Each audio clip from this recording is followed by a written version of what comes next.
You don't know how to carry. Probably. Most players Diamond and below don't know how to truly convert their massive leads into guaranteed victories. And the reason why most players fail at this is actually really simple. They don't think about how their actions make their opponents feel, and instead just focus on what benefits them.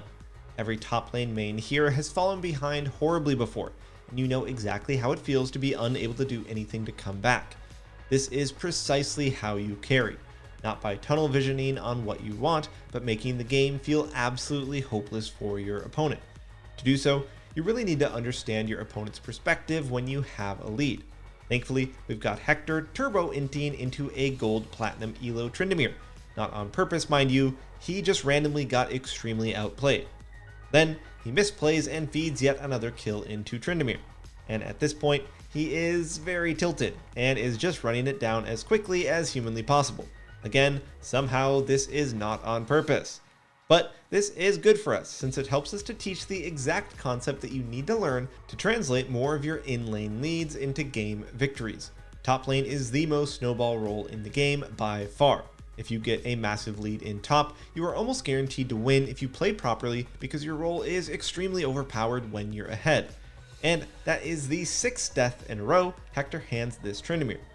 But you are now going to see how he fails to capitalize on this lead, and the game goes from looking doomed to another easy comeback win in gold.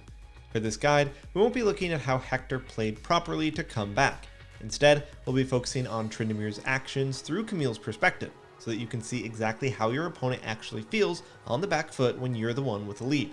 With this process, you will see a ton of things that you're not doing as a top laner, which stops you from carrying games, and the preseason is the best time to fix that. When you're playing to improve, instead of playing just for LP, you'll tend to lose more than you win to begin with. Then, after a bit of time, you'll get much better and start winning far more games. So, this is the perfect time to join us on our platform at Skillcapped. We have the best courses out there to teach you how to destroy low elo and climb to diamond stupidly fast. We also provide skill insurance. If you don't significantly improve when actively using Skillcapped, you can claim a full refund. Definitely check us out right after this. Anyway, let's get back into the guide. Let's go ahead and rewind back to Hector's death number 5, because here is where we can immediately see Tryndamere not applying the previous goal of making your opponent's life hell. While Tryndamere hits the tower and gets some turret plates here, let's see if you know how to properly snowball this lead. What would you do right now as Tryndamere to make this game feel absolutely hopeless for Hector? If you're thinking about zoning him off by going in between towers, well done. When you've got a massive lead and you're playing a champion with wave clear and or sustain to tank minion waves, then you really need to be abusing this tactic. If you position in between the towers, your opponent literally cannot get back to lane for free, and this will tilt them into oblivion.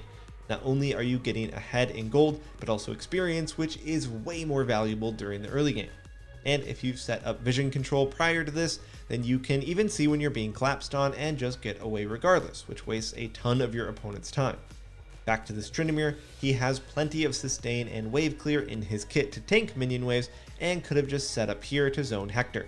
If Camille tries to cross, he does like 1/2 her HP as she goes back to tower. And at this point, Tryndamere has both ult and flash available.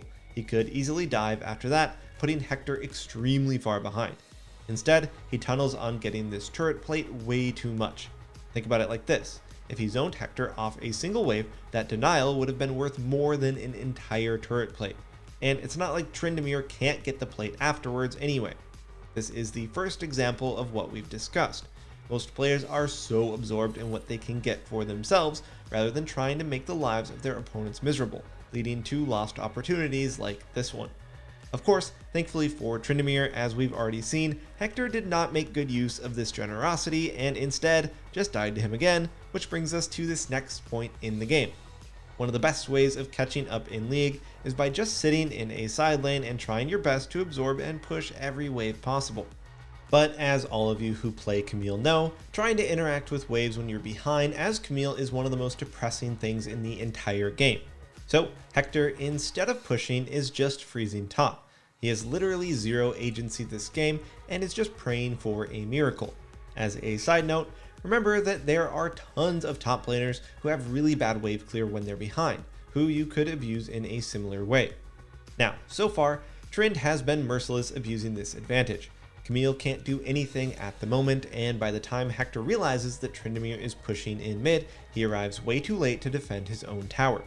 While here, Hector just stares Tryndamere down, kind of baiting him into a fight. Eventually, Trynd is going to take the bait and E into Camille. Now, here's a question. Why is this the wrong thing to do? So, the minimap bait may have gotten some of you to overthink this when the answer is really quite obvious. Camille still has E up, which means that there's no kill opportunity here. We'll come back to that, but let's just watch the result of Trynd's mistake. Lux lands a great binding from the Fog of War, forcing him to ult. Now Hector can just swoop in and get his first massive shutdown of the game. Now, the issue isn't how Tryndamere got outplayed here, but him failing to follow a super simple concept when you're winning, especially this far ahead. To make it clear, he was up 4k gold, literally more than double the total gold of Hector at this moment. His time is way more valuable than Hector's time. Think about it. At the pace that Camille could clear a single minion wave when this far behind, Tryndamere could probably farm an entire lane and a whole quadrant of a jungle.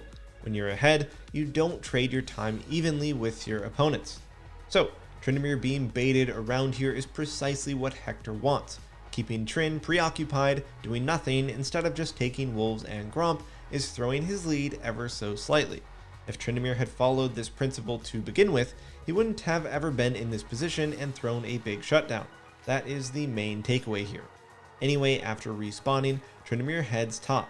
Because Hector literally can't push a wave to save his life, Trynd has time to farm up some Krugs before going to catch the wave Hector couldn't crash.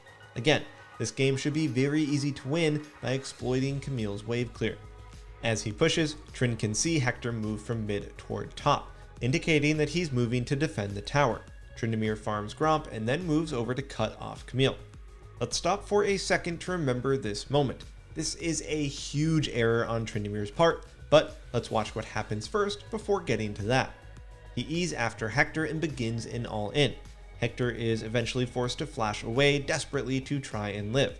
Tryndamere decides to chase through the tower, but barely doesn't get the kill and hands over yet another shutdown. Oof. Now, the death is a bit troll. Maybe he wasn't aware his ult was still on CD. That's not the problem here, as we have no issues with limit testing here at Skillcap. The mistake was his macro. The problem with Tryndamere is a common issue so many low elo players face, which is that you are making the game way too simple for your opponents.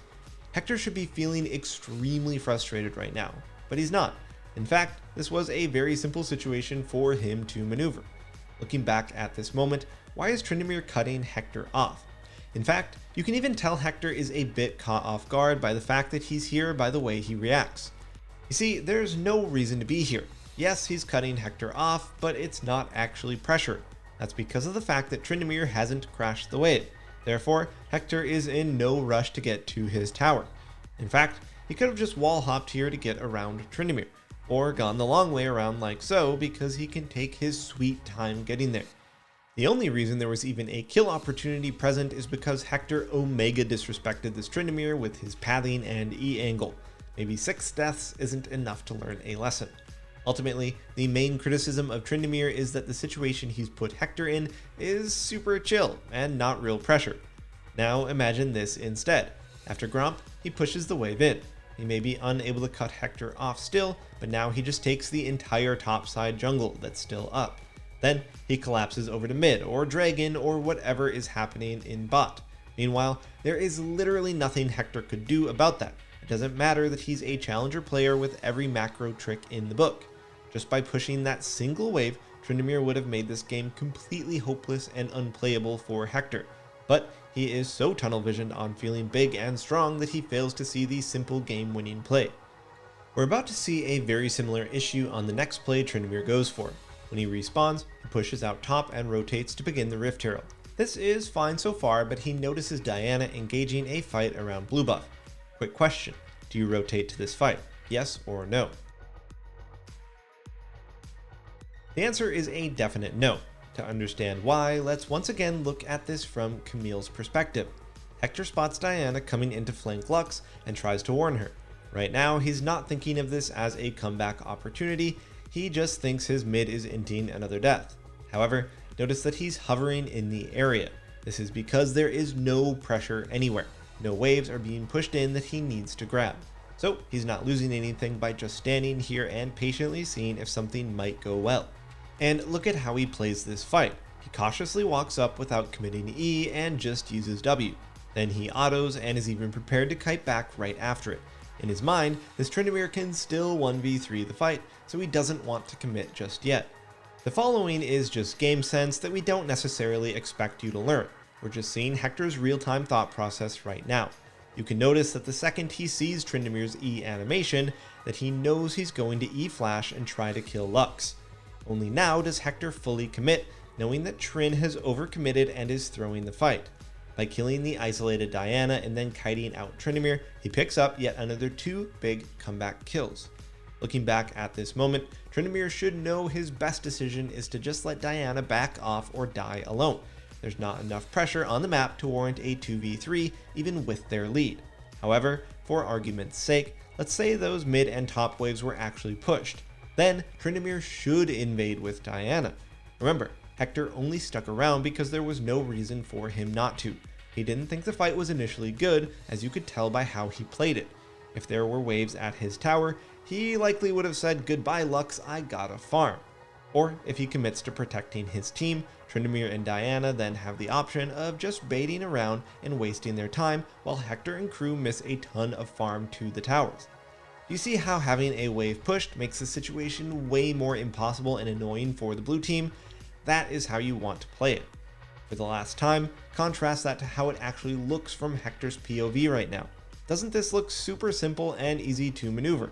He has all the time in the world to decide whether this is a good or bad fight and make a proper choice. Tryndamere may as well be giving the nicest back rub of all time to Camille right now with his gameplay. It is not stressful in the slightest. Anyway, those are all the chances this poor Tryndamere had to win this game. At this point, Hector is strong enough to just pop off as any challenger would with the slightest advantage, and there's nothing Tryn can do to stop him at this point.